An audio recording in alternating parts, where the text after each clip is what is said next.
A bit of an orchid update. Very cloudy today and some rain and thunder around. I've got a lycaste here, not open. But the main thing I've done is I have moved a lot of my catasetum family into where I used to have the phalaenopsis, because I needed more room. I've got them standing in those trays on the top shelf, so they get a fair bit of light. The bigger ones down the bottom, and that one there also in a tray that I had over in the shade house. But I've also moved a lot of my dens into here, because I don't think they were getting enough light and air before. There's not much actually in flower at the moment, really. A couple of little cattleyas, not cattleyas, cattleyas. And on this side, some more well advanced catasetum families, including this Youth Andamanensis, which is a lovely little species which has been used in some crosses, I notice. These are grass. Some of these are being watered, some aren't. They're not quite big enough. Here's my rosa, deflasked about 3 or 4 years ago, and ended up with one plant out of 25 seedlings, but it has now got something like 8 leads, which would give me 16 blooms. Here is something different that I have never seen before, but I saw it in a vendor, and it's definitely part of the catasetum type, that it goes into dormancy and has its flower comes out the middle. A few there.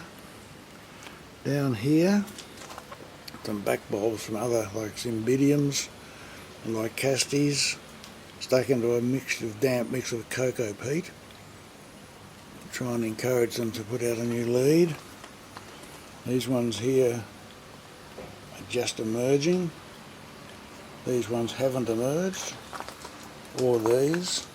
But these, strange enough, seem to be putting their leads out of the side of the bulb, which is really odd. A whole lot. Just these, they're the latest ones, and these are just seedlings that I got from Burley Park.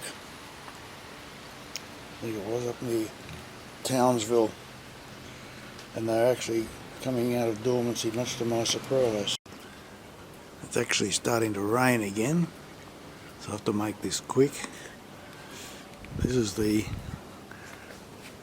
I had all those trays inside this shade house, but it was too crowded. They grew up. They're growing so tall these days. I'm pretty sure it might be the cocoa peat mix. They seem to be doing a lot better. Down there I've got a few in spot. There's this one here, Orchid Glade BBB. It's got a third spike coming. And down the end there is a catasetum. It's green pilia. I think it's a cross between pileatum and, I'll have to have a look. It's pilibrosum, cross between tenebrosum and pileatum. Didn't flower last year, but well on the way this year. And finally, in this third shade house, I moved all my phalaenopsis, which in a pretty poor condition after I suffered badly last winter. I don't think they were getting enough air in the other shade house. I'll be putting my light meter, once we get a fine day, in here to check the light levels. These, the ones on the top here, mostly dens, they need about 2,500 to 3,000 foot candles. The bulbophyllums and the Phallies need the same, like 1,000 to 1,500 foot candle. So once I get some full sun out, I will see how much light I'm getting, and I may have to add some like shade cloth just over the Phallies and the dens, and not the dens, the Phallies and the bulbophyllums. And but I want to leave these ones on the top exposed to light because they like a lot of light. So we'll just see how it goes. It's good. It's a nice, much more airy shade house than the other ones. So there we are, and the rain is starting, so I better turn off the camera.